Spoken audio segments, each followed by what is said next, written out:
L'exercice physique est à la mode. Dans notre monde de plus en plus sédentaire, où beaucoup passent l'essentiel de leur temps derrière un bureau ou un écran, il est devenu vital de réserver du temps pour faire de l'exercice, pour équilibrer sa vie et pour préserver sa santé. Alors, au beau jour, les parcs se remplissent d'adeptes du vélo, du patin à roulettes ou du jogging. Et c'est justement de course à pied que je veux m'entretenir avec vous aujourd'hui.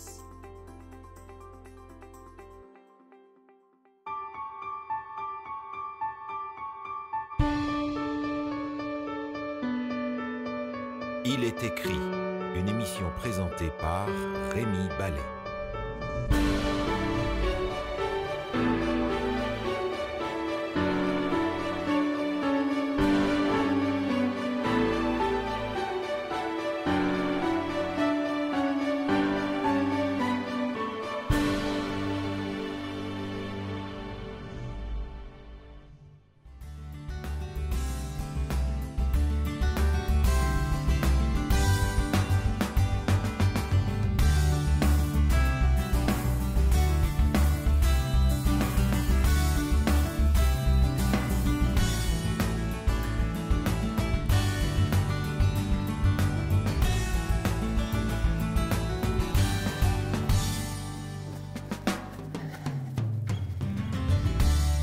Bonjour à tous. Comme vous le voyez aujourd'hui, l'équipe d'Il est écrit est sortie de son studio. Nous sommes au Parc Maisonneuve à Montréal, tout près du bureau, tout près du studio. C'est qu'aujourd'hui, j'ai choisi comme thème de l'émission quelque chose que j'aime beaucoup, une activité que j'aime énormément, la course à pied. Alors, il fut un temps où je courais beaucoup. Aujourd'hui, à cause d'une cheville un petit peu problématique, je cours beaucoup moins. Mais pendant des années, j'ai couru chaque jour plusieurs kilomètres, des demi-marathons, des courses en montagne, même une fois un marathon. Et je me suis rendu compte que la course à pied forgeait le caractère. C'était une extraordinaire leçon de vie, même une leçon de vie spirituelle. Je ne sais pas si l'apôtre Paul faisait du jogging, mais je sais que régulièrement dans ses lettres aux chrétiens de son époque, il fait allusion à la course à pied. Il faut dire qu'à son époque, dans le monde grec en particulier, la course était extrêmement populaire. Derrière moi se profile au loin la tour du stade olympique qui rappelle les Jeux olympiques de 1976 à Montréal. Mais les Jeux olympiques ne datent pas d'hier. En fait, ils ne datent pas non plus de 1896, date à laquelle le baron de Coubertin les a remis à l'honneur. Ils datent de l'Antiquité. On pense que les Jeux olympiques ont commencé vers 776 avant Jésus-Christ et se sont déroulés régulièrement tous les 4 ans jusqu'au IVe siècle après Jésus-Christ. Plus de 1000 ans, au cours desquels les Jeux olympiques ont accompagné l'histoire de l'Antiquité et ont inspiré l'apôtre Paul.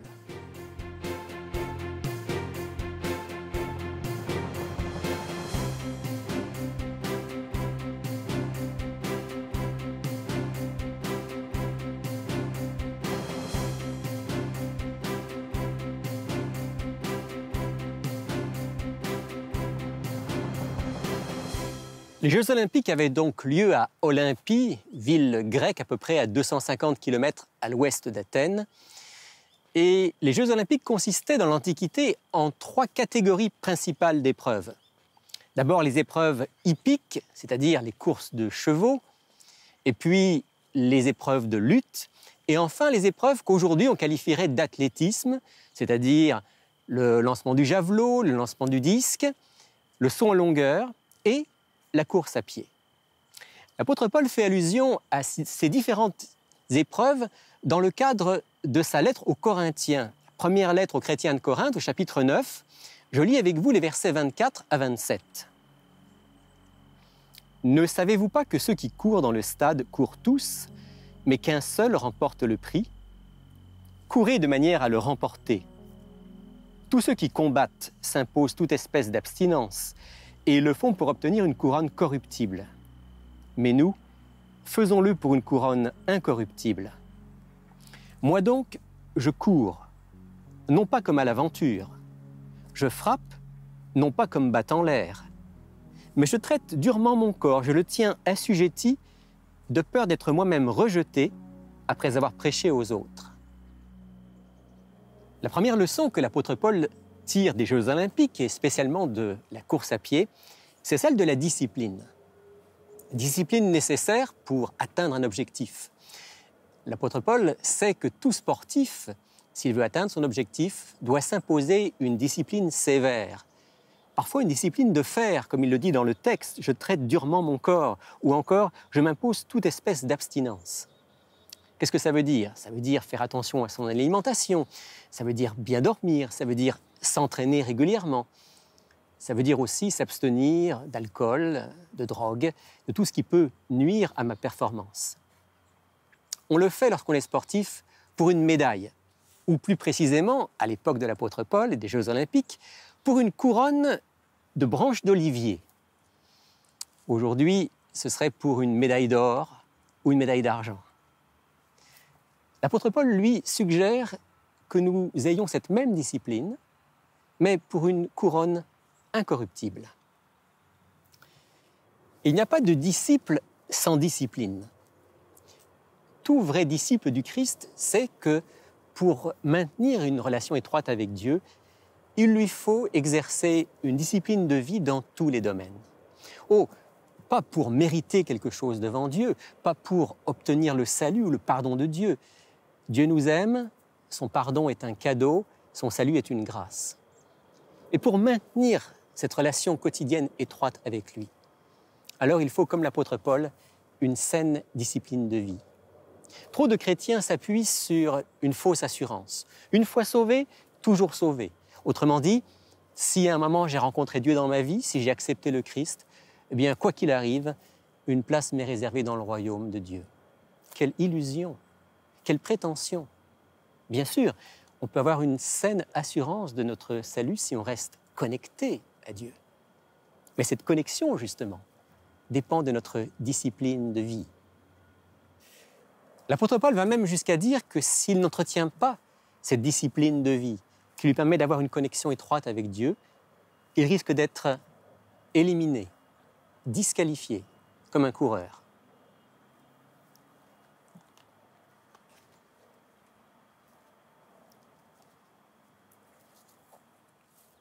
C'est ici que notre vie ressemble à une course et que la discipline du coureur a un lien avec la vie spirituelle. Le coureur, dans sa discipline de vie, cherche à bien manger, à bien dormir, à s'entraîner régulièrement. Il s'abstient d'alcool, de tabac, de drogue, tout ça pour augmenter sa performance et parvenir à son objectif. Le chrétien, dit l'apôtre Paul, fait la même chose. Il prend soin de son corps, il respecte les lois de la santé.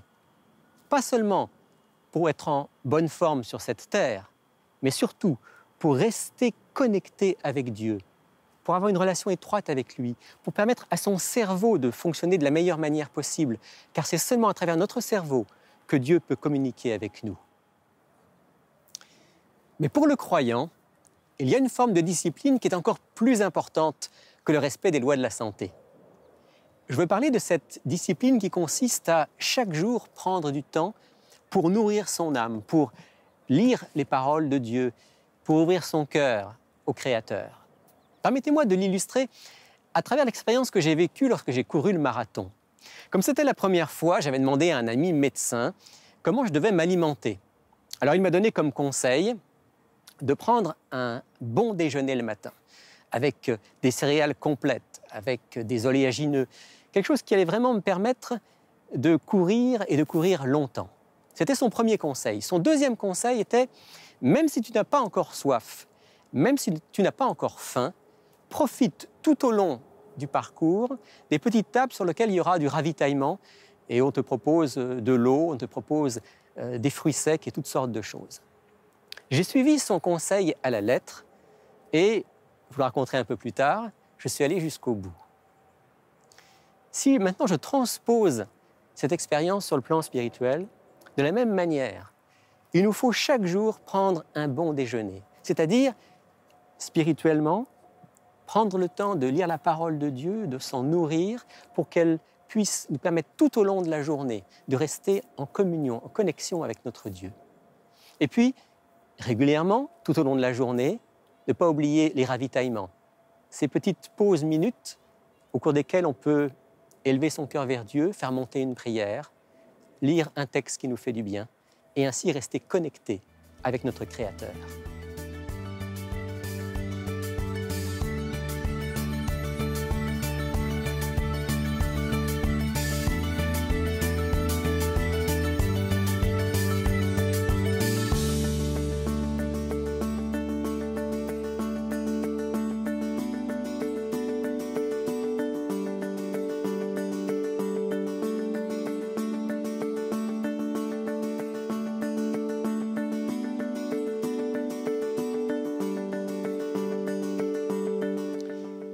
La discipline de vie du chrétien, c'est aussi faire des choix judicieux et parfois radicaux par rapport à tout ce qui va pénétrer dans mon cerveau, tout ce qui va influencer mon esprit.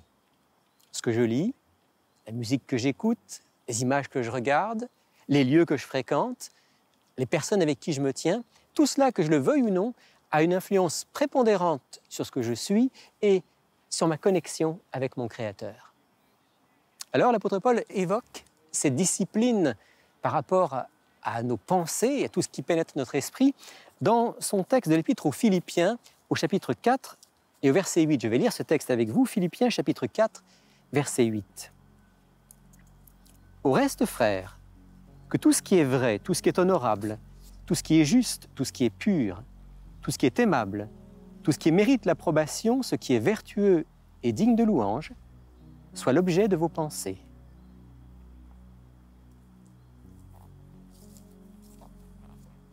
Oui, la vie est une course.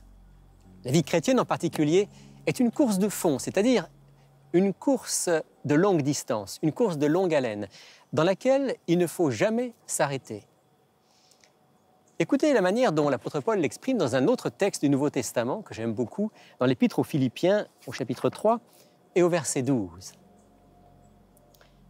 « Ce n'est pas que j'ai déjà remporté le prix ou que j'ai déjà atteint la perfection, mais je poursuis ma course pour tâcher de le saisir, puisque moi aussi, j'ai été saisi par Jésus-Christ. »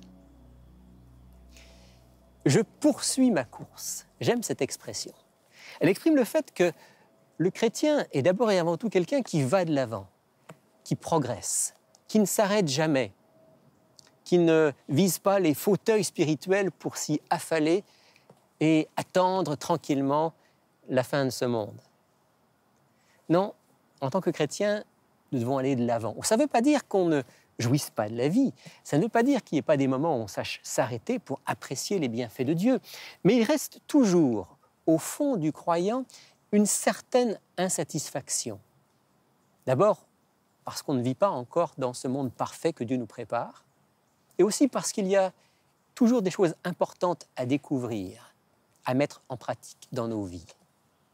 Poursuivre sa course, aller de l'avant, c'est grandir dans la connaissance, grandir dans l'amour, c'est grandir dans la formation d'un caractère harmonieux, c'est grandir dans le développement de mes dons à mettre au service de Dieu et des autres. C'est grandir, oui, tout simplement dans le service en faveur des autres. Grandir et poursuivre sa course. Je poursuis ma course, dit l'apôtre Paul.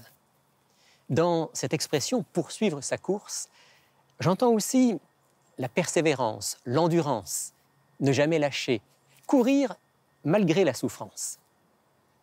Et là, ça me ramène à l'expérience du marathon que j'ai couru il y a déjà bien des années. J'étais assez bien entraîné, j'avais couru souvent des distances de 20, 25 km. Et lorsque je suis parti dans le marathon, tout semblait très bien aller. Jusqu'au 30e kilomètre. Je peux dire que jusqu'au 30e kilomètre, j'étais relativement confortable. Et puis, petit à petit, après le 30e kilomètre, j'ai commencé à sentir les muscles qui faisaient mal. Les muscles des cuisses, les muscles des mollets. Et j'ai continué à courir, mais en grimaçant. C'est en quelque sorte à l'énergie, au mental, que j'ai fini ce marathon. Si j'avais écouté ma souffrance, après 30 et quelques kilomètres, je me serais arrêté au bord de la route. Mais en pensant à la ligne d'arrivée, j'ai poursuivi ma course. Poursuivre malgré la souffrance. C'est ce qui nous permettra aussi d'obtenir la victoire.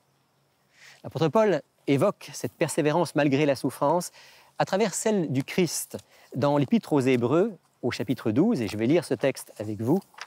Hébreux, chapitre 12, versets 1 et 2.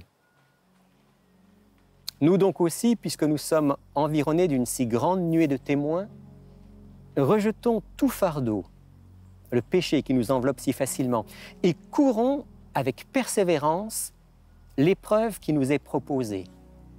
Les yeux fixés sur Jésus, qui est l'auteur de la foi et qui l'amène à la perfection. Je poursuis ma course, dit l'apôtre Paul. Courons avec persévérance l'épreuve qui nous est proposée, dit l'Épître aux Hébreux. Poursuivre sa course, courir avec persévérance, malgré parfois la souffrance. Et même s'il nous arrive de tomber, de chuter. Là, je ne peux pas m'empêcher d'évoquer une histoire qui m'est restée. J'étais petit garçon, je m'intéressais déjà à la course et aux Jeux Olympiques, et je regardais à la télévision la finale du 10 000 mètres des Jeux Olympiques de Munich. Dans cette course finale du 10 000 mètres, les meilleurs étaient devant, et à peu près à mi-course, à peu près à 5 km, il y a eu une bousculade. 2 des coureurs ont trébuché, un coureur tunisien est tombé et un coureur finlandais du nom de Lasse Viren est tombé, chuté lourdement. Et puis, rapidement, bien sûr, les autres coureurs se sont mis à accélérer.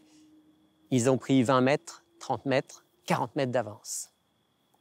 Le coureur tunisien ne s'est jamais relevé et n'a pas fini la course.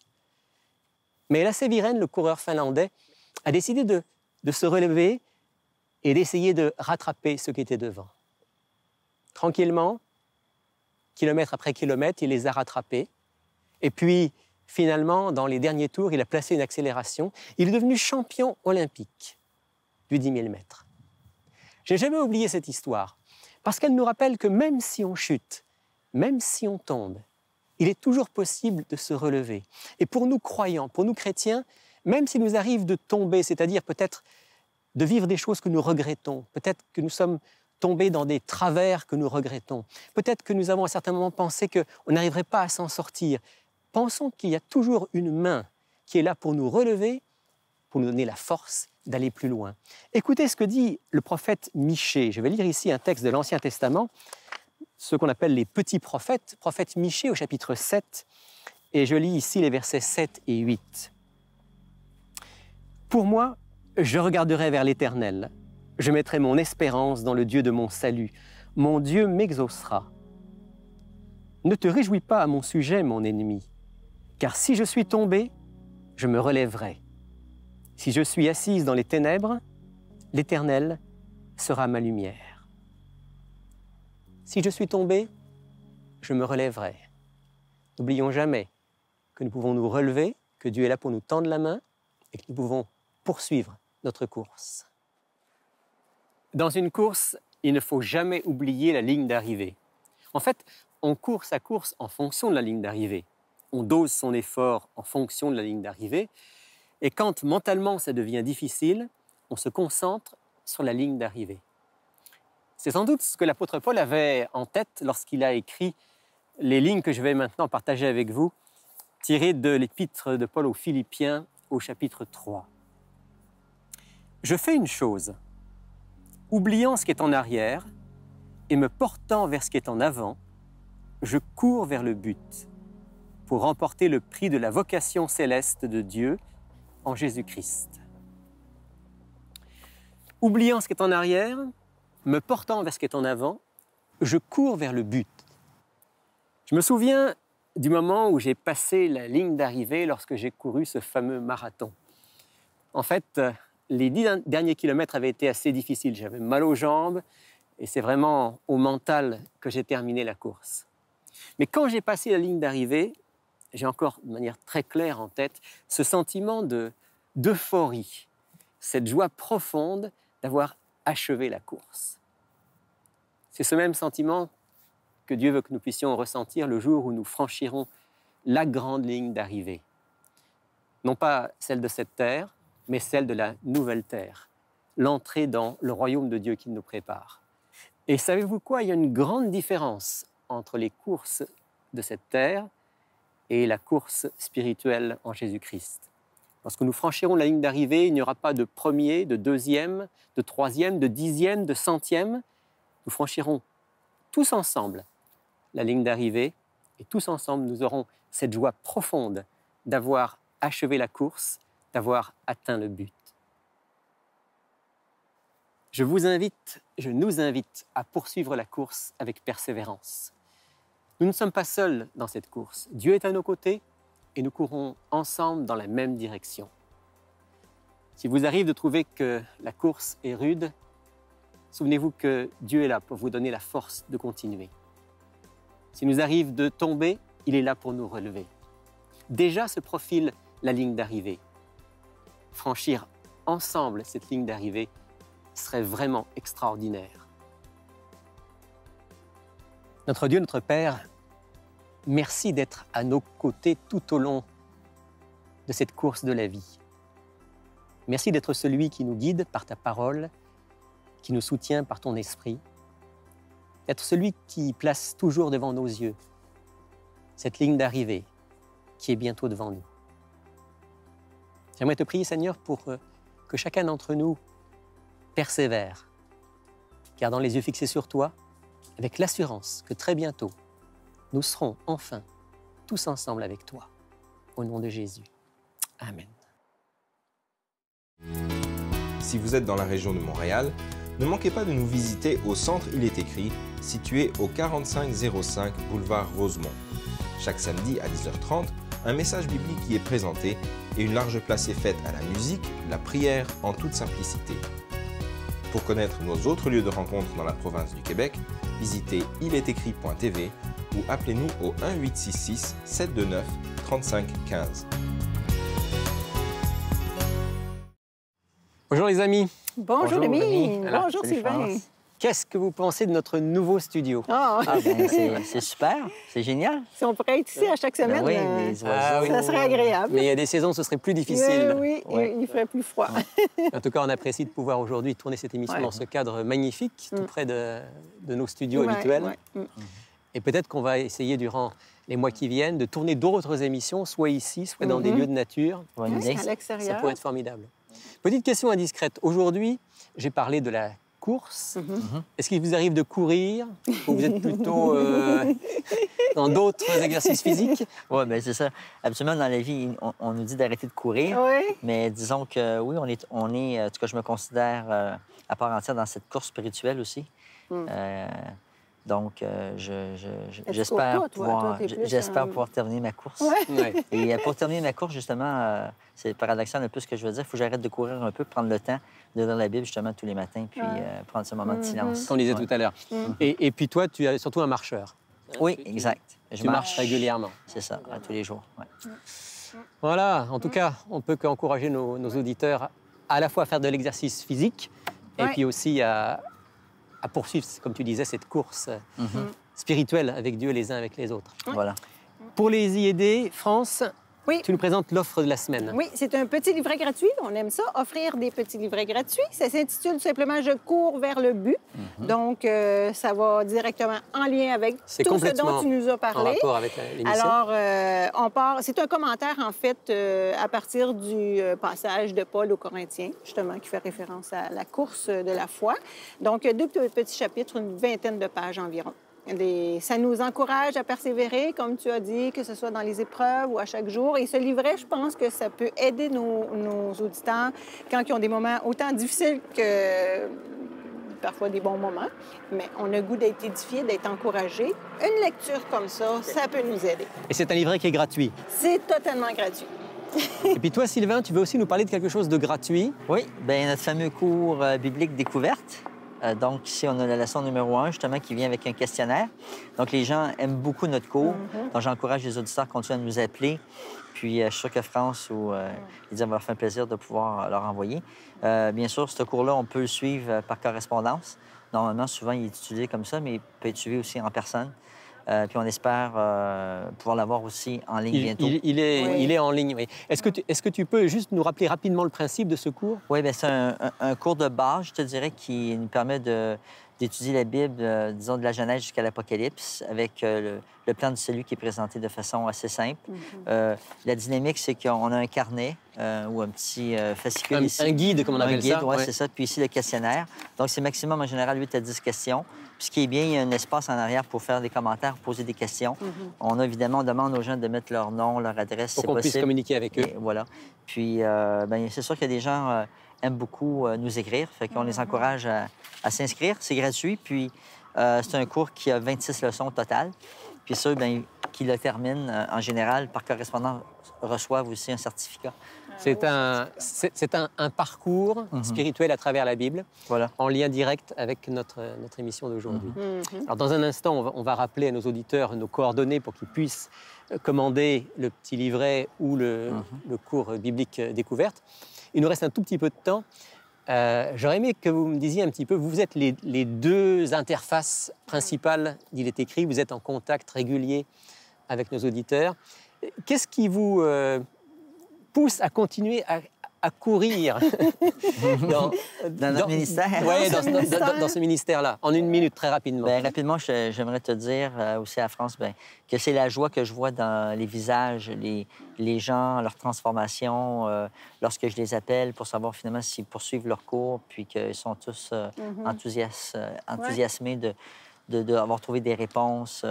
J'ai resté étonné aussi de voir, ce qui me donne beaucoup de joie aussi, c'est les gens, lorsqu'on leur dit qu'on a prié pour eux, qui ont des réponses suite aux études. C'est un encouragement de voir Dieu à l'œuvre dans leur vie. Oui, c'est ça qui me motive à continuer, c'est ça, oui. Et toi, France? Ouais, bien, moi, ce que je trouve bien agréable, c'est que souvent les auditeurs nous partagent le fait que l'émission Il est écrit, c'est vraiment leur nourriture spirituelle de chaque semaine. Puis, je pense en particulier à une dame, Louise de Sainte-Marthe-sur-le-Lac. Elle vit un moment très difficile par rapport au cancer. Puis, on est en contact régulièrement. Puis, juste le fait d'écouter d'Il est écrit, d'entendre toutes les leçons qu'on peut partager, puis d'être en contact direct, ça l'a tenu sa vie, ça la rend très, très forte dans son combat de la foi, malgré la maladie. Donc, c'est ça qui très nous pousse pour nous. à continuer. Merci à tous les deux.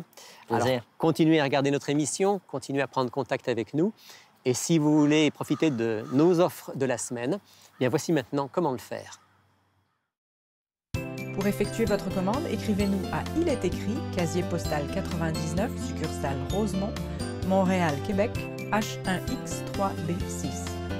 Vous pouvez également passer votre commande sur le web à ilétécrit.tv ou par téléphone au 514-729-3515 dans la région de Montréal et sans frais au 1-866-729-3515 pour l'extérieur de Montréal. Et voilà, c'est la fin de cette émission. On aurait bien continué un petit peu, vu le cadre environnant, mais le chronomètre nous pousse vers la sortie. Alors, on se retrouve la semaine prochaine. Là, ce sera en studio, avec toute l'équipe d'Il est écrit, pour un tout autre sujet. Mais d'ici là, souvenez-vous, il est écrit « L'homme ne vivra pas de pain seulement, mais de toute parole qui sort de la bouche de Dieu. »